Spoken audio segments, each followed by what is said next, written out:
Hoje vou refutar o Epifânia Experiência.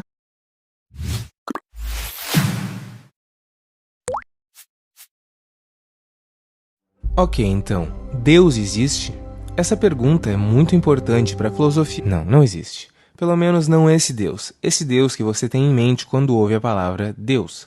O Deus cristão, criador do universo, intervencionista, todo-poderoso, misericordioso e as suas variantes. Ah tá, ridículo. Achei que ia pelo menos ouvir bons argumentos e até agora só vi lixo. Vai ler a Bíblia. É que o vídeo só tem 30 segundos até agora. Vamos lá.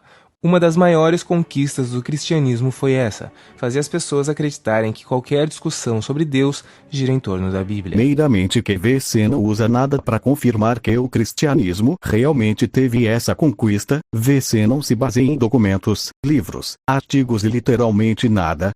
Essa é a falácia da argumentum ad lapidem, argumento da pedra, caracterizar uma afirmação como absurda, mas sem provas. João, ministro da Educação, é acusado de corrupção e defende-se dizendo: esta acusação é um disparate. A ideia de que existe algum tipo de Deus que explica o desconhecido é bem mais antiga do que a Bíblia e teve um monte de variação depois dela. Dizer que a Bíblia é a única fonte de conhecimento sobre a existência de Deus só porque ela fala extensivamente sobre um Deus, quando se sabe que outros milhares de livros falam extensivamente sobre outros deuses, é o que a gente chama de falácia de apelo à autoridade, que é quando alguém tenta validar um argumento baseado na suposta credibilidade da fonte. Agora, mesmo se fosse para falar especificamente sobre o Deus da Bíblia, o Deus cristão, você precisaria ler a Bíblia? Não, também não. Do mesmo jeito que você não precisa ler os quadrinhos do Super-Homem para negar a existência do Super-Homem, você não precisa ler a Bíblia para negar a existência do Deus cristão. Clássico, né? Quer provar que Deus não existe sem conhecer nada da Sagrada Escritura. A própria Bíblia diz que é a única verdade e a palavra é eterna. Esse é o ponto. Não importa o que a Bíblia diz. Essa é a falácia da petição de princípio ou raciocínio circular. A Bíblia é verdade porque diz na Bíblia que a Bíblia é a verdade. A conclusão já está inclusa na premissa. Você dá uma volta e chega numa coisa que você já tinha concluído sem base nenhuma no começo. Então, o argumento é inútil. Isso é tão absurdo quanto dizer que o Super-Homem existe porque diz nos quadrinhos do Super-Homem que o Super-Homem existe. É muito desrespeito comparar o nosso Deus com um quadrinho. Os cristãos, como sempre, são perseguidos e alvos da intolerância religiosa. Não. Os cristãos foram perseguidos bem no comecinho do cristianismo. Isso é verdade. Mas logo eles viraram os perseguidores e passaram... Irei mostrar agora na tela várias perseguições aos cristãos.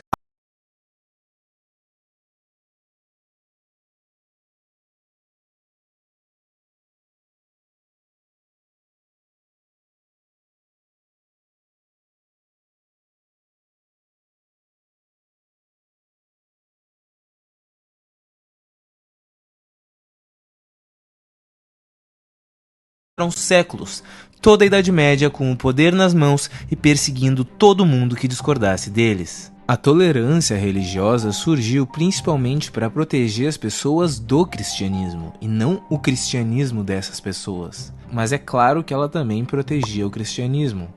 Principalmente do próprio cristianismo. Várias guerras religiosas foram entre protestantes e católicos. E aí alguns pensadores, como Locke e Voltaire, foram se dando conta de que quando existe só uma religião, ela domina tudo na força, e quando existem duas, elas se matam na porrada. Então seria melhor que existissem várias crenças e muita tolerância entre elas. Locke não defendia os ateus também, mas isso é outra história.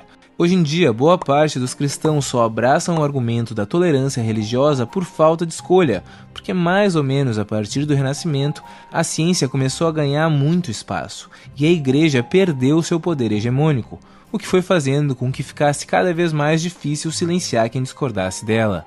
Mesmo assim, vira e mexe ela tenta de novo. É um processo bem lento. O cristianismo ainda é a maior religião do mundo, sendo no Brasil em primeiro lugar os católicos e em segundo lugar os evangélicos, que é uma vertente do protestantismo. E ainda é comum ouvir os católicos dizendo que os protestantes vão para o inferno e vice-versa. O cristianismo é intolerante na sua essência. Agora ele fala que o cristianismo é intolerante em sua essência, mesmo que a essência do cristianismo é Jesus e Jesus não pregou a intolerância, ele sempre pregou a tolerância. Lucas 9:46, 56. Odiar é escolher a facilidade simplista e redutora do desdém como fonte de satisfação. É cavar um fosso onde cairão sufocados o agente do ódio e sua vítima. Odiar é atear o fogo da guerra em que as crianças se tornam órfãs, e os velhos, loucos de dor e de pena. Em religião, o ódio esconde a face de Deus. Em política, o ódio destrói a liberdade dos homens. No campo das ciências, o ódio está a serviço da morte. Em literatura, ele deforma a verdade, desnaturaliza o sentido da história e encobre a própria beleza sob uma grossa camada de sangue e de feiura. O ódio é como a guerra. Uma vez começada, é tarde demais. Ou qual é a diferença entre alguém que diz que ser gay é imoral e alguém que diz que ser gay é imoral porque tá na Bíblia? Isso é uma questão bem mais filosófica, por isso deixei um artigo que fala a opinião de Platão e Aristóteles sobre isso. Nenhuma. É um argumento imbecil, de uma longa lista de argumentos imbecis. O incrível é que as pessoas ainda fiquem mais abaladas quando escutam alguém dizendo que esse argumento é imbecil do que quando escutam um argumento imbecil em si. É fácil falar isso dos cristãos, né, esquerdista? A gente é da paz, quero ver falar isso dos muçulmanos e sofrer um atentado.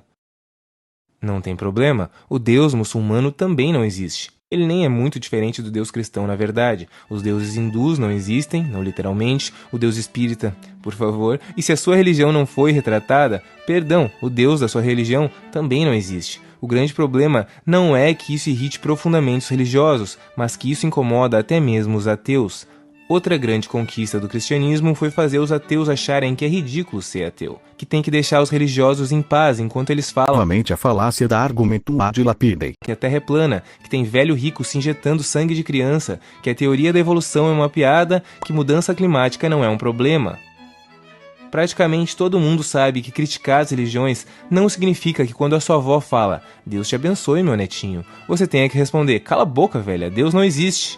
Não, é óbvio que não. Abraça a velha. Criticar as religiões significa que quando você ouve alguém falando esse monte de absurdo, você pensa, caralho, velho, que burro, e não deixa isso se espalhar. Exato, eu concordo com tudo isso. E olha que eu acredito em Deus, hein? A ciência e a religião andam lado a lado. Não, cara. A imensa maioria das religiões corre na direção contrária à ciência. Praticamente nenhum cientista fala que ciência e religião andam lado a lado. Para seu conhecimento, a Igreja Católica fundou muitas escolas para estudar a ciência, sem contar que tem áreas dentro da ciência que estudam a religião, exemplo, a teologia.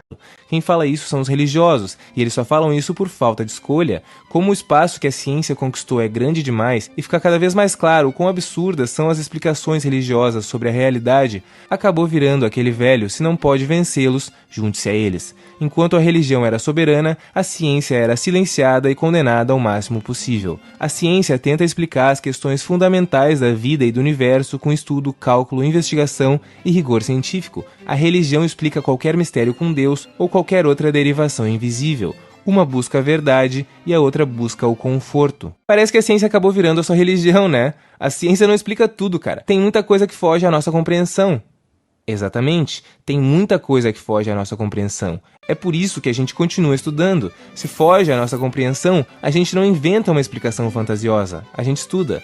Tudo que a ciência explica hoje em dia fugia à nossa compreensão antes de ser estudado, compreendido e explicado. A ciência realmente não explica tudo. Ela só explica um monte de coisa. A religião não explica nada, pelo menos nada que tenha lógica. A ciência daqui, a ciência da Turquia e a ciência da Índia explicam as coisas da mesma maneira. A religião de cada um desses lugares explica as coisas de um jeito completamente diferente.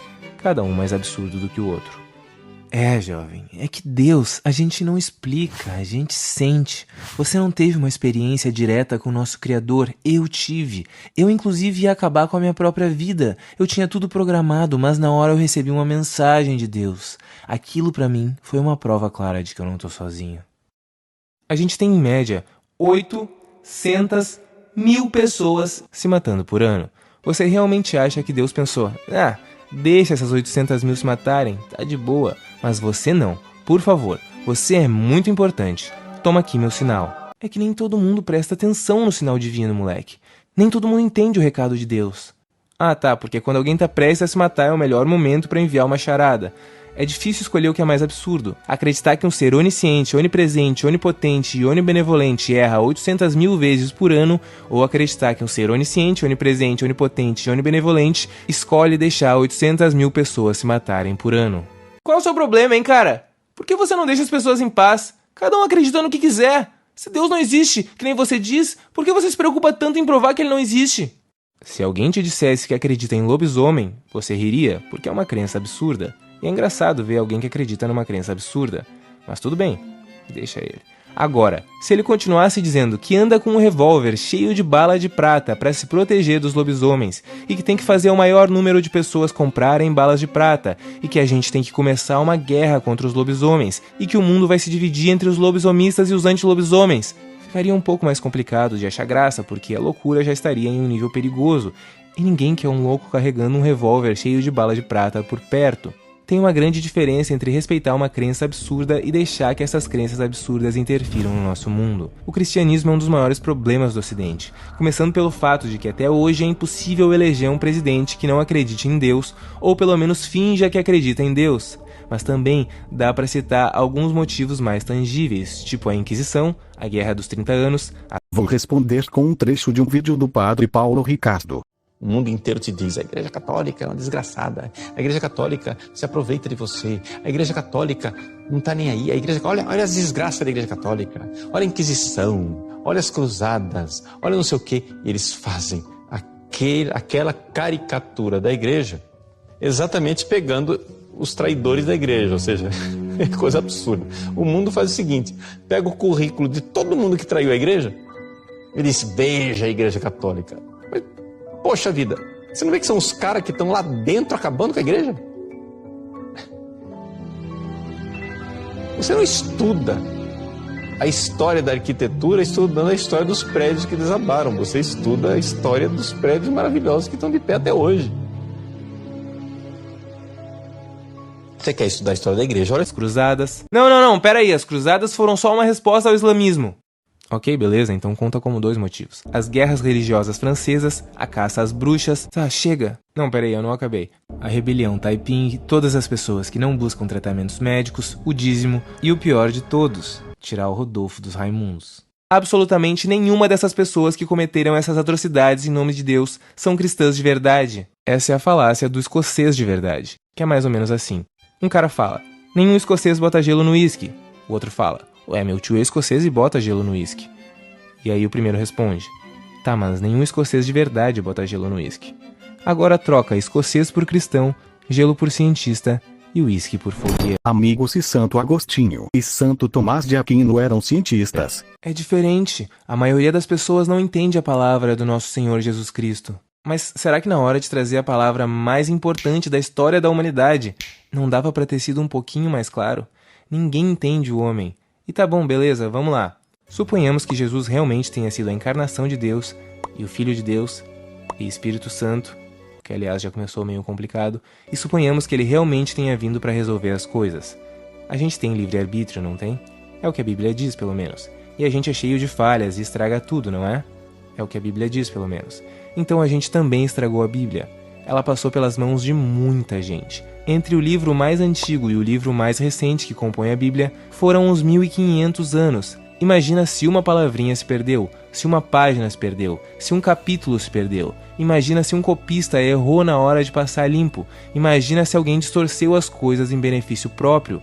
Tá, essa não precisa imaginar porque acontece toda hora. Isso sem contar todas as diferenças de tradução. A Bíblia foi alterada ao longo do tempo? Essa é uma coisa que eu sei que muita gente já ouviu. Como que os cristãos podem acreditar em um texto de 2000 anos atrás que foi escrito, reescrito, traduzido, retraduzido, distorcido pela Igreja Católica? Realmente, a gente seria muito burro de fazer isso, se isso fosse verdade. Porque tudo isso que falam sobre o texto bíblico não passa de uma grande mentira que pessoas desinformadas acabam passando pra frente. As pessoas têm essa ideia de que a gente não faz ideia de como é o texto original da Bíblia, mas não é assim que funciona. Pra você ter uma uma ideia, só no Antigo Testamento a gente tem um achado arqueológico muito importante chamado Manuscritos do Mar Morto. São manuscritos que datam de 200 a.C., ou seja, 2.200 anos atrás, que contém basicamente quase todo o Antigo Testamento com seus livros em sua integralidade. E quando comparado esses livros aos textos que nós temos atualmente, a gente vê que eles são praticamente idênticos. Ou seja, o Antigo Testamento foi preservado ao longo do tempo, não houveram distorções significativas. E quanto ao Novo Testamento, a situação piora ainda mais para quem quer distorcer o Novo Testamento. Só de fragmentos encontrados no 2º século do Novo Testamento, ou seja, no ano 100 e pouquinho, nós temos cerca de 43% do Novo Testamento encontrado. E por volta do ano 330 nós já temos códices que mostram o Novo Testamento inteiro. E ainda que a gente não tivesse nada disso, a gente consegue reconstruir o Novo Testamento inteiro só com as falas do 1º, 2º e 3º século dos pais da igreja.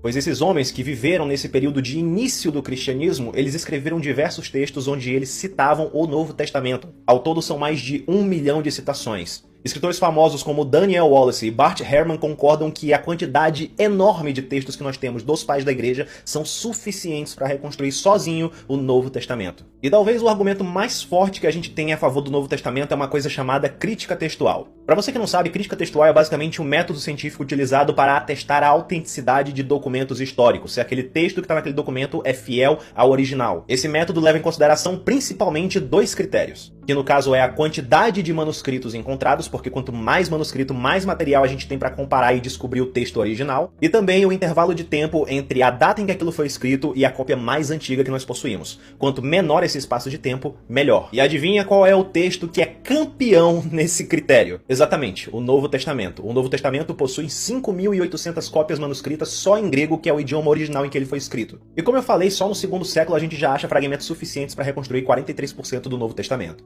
O Novo Testamento simplesmente humilha todos os outros documentos históricos em termos de confiabilidade. Isso faz com que o Novo Testamento, em termos de crítica textual, seja o documento mais confiável do mundo, porque as cópias são tão grandes e o espaço de tempo entre o original e a cópia mais antiga é tão pequeno que a gente consegue ter uma certeza muito grande de que o texto que a gente tem em mãos é fiel ao texto original. Então não, a Bíblia não foi distorcida ao longo do tempo, muito pelo contrário, ela é um dos livros históricos mais confiáveis do mundo. Meu nome é Pablo Castro e seja muito bem-vindo ao canal Teísmo Racional. Que depois sai a parte 2. Tchau.